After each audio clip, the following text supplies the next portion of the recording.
ایک دفعہ ایک جوان سال شخص چاغری بے کی ملاقات کے لیے آیا۔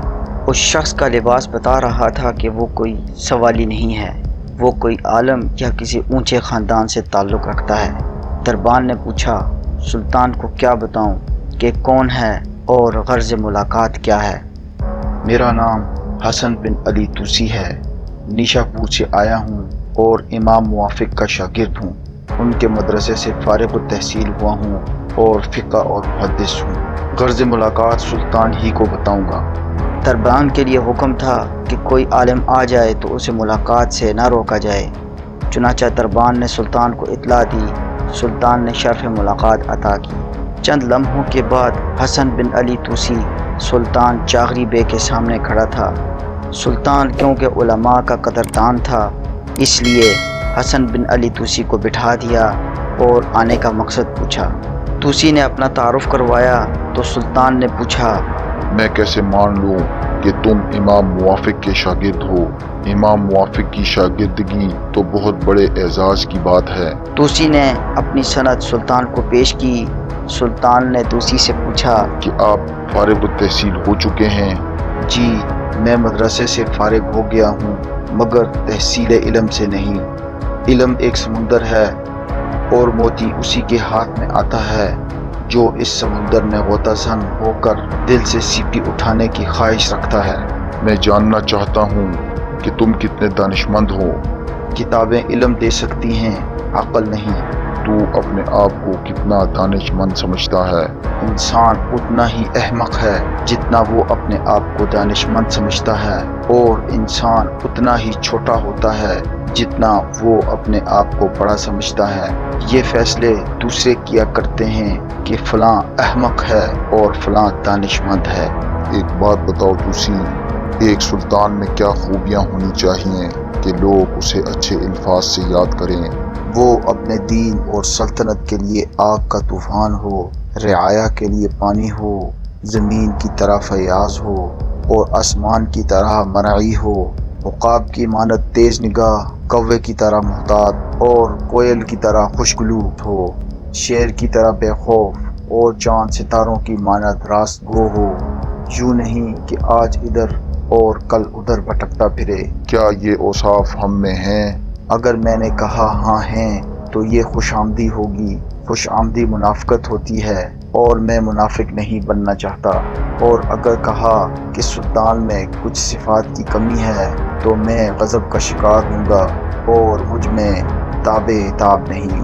یہ نوجوان، تیری صاف گوئی قابل داد ہے، لیکن ایک بات بتاؤ، اگر ان صفات میں سے ایک یا دو ہم میں نہ ہوں تو کیا فرق پڑتا ہے؟ تسبیح میں 100 دانے اور گرہ صرف ایک ہوتی ہے۔ اگر یہ ایک گرہ کھل جائے تو تمام دانے بکھر جاتے ہیں۔ ہو سکتا ہے آپ میں وہ صفت ہو اور وہ کمزور ہو جو گرہ کی حیثیت رکھتی ہو، تو گرہ کسی بھی وقت صفات اور اوصاف کے دانے بکھیر دے گی۔ توسی، ہم نے تجھے اپنا مشیر مقرر کیا۔ اگر تو نے راست گوئی کو قائم رکھا تو یہ ہماری پیشن گوئی ہے کہ تو ایک روز اس سلطنت کا وزیر اعظم ہوگا۔ اور تقریباً 20 یا 22 سال کے بعد سلطان چاغری بے کی پیشن گوئی پوری ہو گئی اور توسی وزیر اعظم بن گیا، جب چاغری بے کے پوتے سلطان ملک شاہ کی حکومت تھی۔ السلام علیکم دوستو، میں ہوں عابد حسین اور سیکھ جانو کی اس ویڈیو کون تھا نظام الملک توسی میں آج ہم اسی باکردار انسان کے بارے میں آپ کو بتائیں گے، جس کے مذہبی، دینی، علمی و ادبی کارناموں نے تاریخ پر انمٹ نقوش ثبت کیے۔ نظام الملک توسی کا اصل نام حسن بن علی توسی تھا۔ آپ کو نظام الملک کا خطاب سلجوقی سلطان ملک شاہ کی طرف سے عطا کیا گیا۔ آپ سلجوقی دور اقتدار کے مضبوط اور طاقتور وزیر اعظم تھے۔ اس کے ساتھ ساتھ آپ کی مذہبی اور دینی خدمات بھی مثالی تھی۔ آپ کے سب سے اہم کارناموں میں سلجوقی سلطنت کے طور و عرض میں مدرسوں کا جال بچھانا تھا، جنہیں آپ کی وفات کے بعد نظامیہ کہا جاتا تھا۔ نظام الملک توسی 10 اپریل 1018 عیسوی کو ایران کے علاقے چشت کے ایک گاؤں ردکان میں پیدا ہوئے۔ آپ کے والد ایک ذمہ دار تھے۔ بچپن ہی سے توسی بہت ذہین اور کئی خوبیوں کے مالک تھے۔ اپنی ذہانت سے انتہائی کم عمر میں ہی کئی علوم پر عبور حاصل کر لیا۔ امام موافق کی شاگردگی میں فقہ اور حدیث کے علم سے اپنے سینے کو روشن کیا۔ اپنی عملی زندگی کے ابتدا میں نظام الملک طوسی غزنوی اہلکار کی حیثیت سے غزنی اور اس کے گرد و نواح میں کام کر رہا تھا۔ جب 1040 عیسوی میں ڈنڈاکان کی جنگ میں غزنویوں کو شکست ہوئی اور خراسان سلجوکیوں نے فتح کر لیا تو تقریباً 1043 عیسوی کے لگ بھگ نظام الملک طوسی نے غزنویوں کو چھوڑ کر سلجوکی مشیر کی حیثیت سے چاغری بے کے ماتحت کام شروع کیا، جس کا تذکرہ ویڈیو کے شروع میں ہو گیا ہے۔ نظام الملک طوسی سلجوکی عہد میں ہی وزارت عظمیٰ کے عہدے تک پہنچ گئے اور ایسے کارہائے نمایاں انجام دیے کہ آپ کا دور سلجوکیوں کا درخشاں عہد کہلایا۔ 1059 عیسوی میں نظام الملک طوسی خراسان کا گورنر یا چیف ایڈمنسٹریٹر بن چکا تھا جب تغرل بے رے شہر میں بے اولاد انتقال کر گیا تو اس نے اپنے بھتیجے سلیمان کو اپنا جانشین مقرر کر دیا، جس سے اس کے بھائی الب ارسلان نے حکومت اپنے ہاتھ میں لے لی۔ سلیمان اور الب ارسلان دونوں ہی چاغری بے کے بیٹے تھے۔ الب ارسلان بڑا بھائی اور سلیمان چھوٹا بھائی تھا۔ ان کے علاوہ تغرل بے اور چاغری بے کی چاچا کلتمیش بھی سرداری کے ایک مضبوط امیدوار تھے۔ الب ارسلان نے نظام الملک طوسی کے تعاون سے کلتمیش کو شکست دی اور 27 اپریل 1064 عیسوی کو پوری سلجوکی سلطنت کا انتظام اپنے ہاتھ میں لے لیا۔ الب ارسلان نے جب اپنے آپ کو سلجوکی سلطان کے طور پر مستحکم کر لیا تو اس نے نظام الملک طوسی کو اپنا وزیر مقرر کر دیا۔ الب ارسلان جو کہ ایک مجاہدانہ صفت رکھنے والا سلطان تھا نے اپنے کمسن بیٹے ملک شاہ کو نظام الملک طوسی کے سپرد کر دیا تاکہ وہ اس کی تربیت کرے، عصری علوم کی تعلیم کے ساتھ ساتھ اسے حکومت کرنے کا ڈھنگ بھی سکھائے۔ نظام الملک طوسی چھوٹے ملک شاہ کی تربیت کے ساتھ ساتھ سلطان الب ارسلان کی موت تک اس کے وزیر کی حیثیت سے کام کرتے رہے۔ 1072 عیسوی میں الب ارسلان نے اپنی موت سے ہی قبل ملک شاہ کو اپنا جانشین مقرر کر دیا تھا۔ اس طرح ملک شاہ کو سلطنت کے ساتھ ساتھ نظام الملک طوسی بھی وراثت میں ملے۔ چونکہ سلطان الب ارسلان کی وفات کے وقت ملک شاہ کم و بیش 15 یا 16 سال کا تھا اور اس کی تربیت کی ذمہ داری نظام الملک طوسی کے پاس تھی، تو ملک شاہ نے نہ صرف اپنے استاد محترم کا عہدہ برقرار رکھا بلکہ انہیں نظام الملک یعنی دنیا کے حکم جیسا خطاب عطا کیا اور اسی نام سے حسن بن علی طوسی نے شہرت پائی، اور آج کی تاریخ حسن بن علی طوسی کو نظام الملک طوسی کے نام سے زیادہ جانتی ہے۔ الب ارسلان کی شاندار فتوحات کی بنیاد اس کے جانثار فوجی اور نظام الملک طوسی جیسے بااعتماد وزیر تھے، جنہوں نے ریاست کے اندرونی مسائل کو قابو میں رکھا اور ریاست کی جڑوں کو کھوکھلا ہونے سے محفوظ رکھا۔ نظام الملک طوسی تقریباً ہر فوجی مہم میں سلطان الب ارسلان کے ساتھ ہی ہوتے تھے۔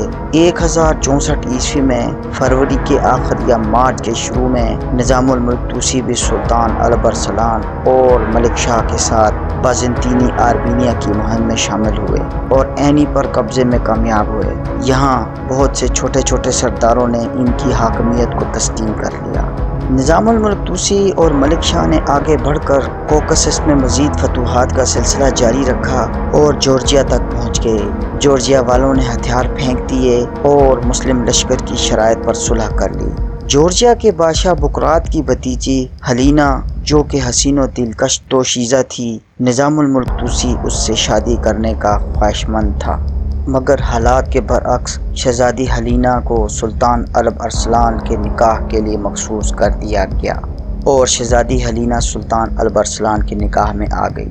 کچھ عرصے بعد ایک جورجیائی شاعر جو الب ارسلان کے دربار میں آیا اور ایک قصیدہ گوش گزار کرنے کی اجازت طلب کی۔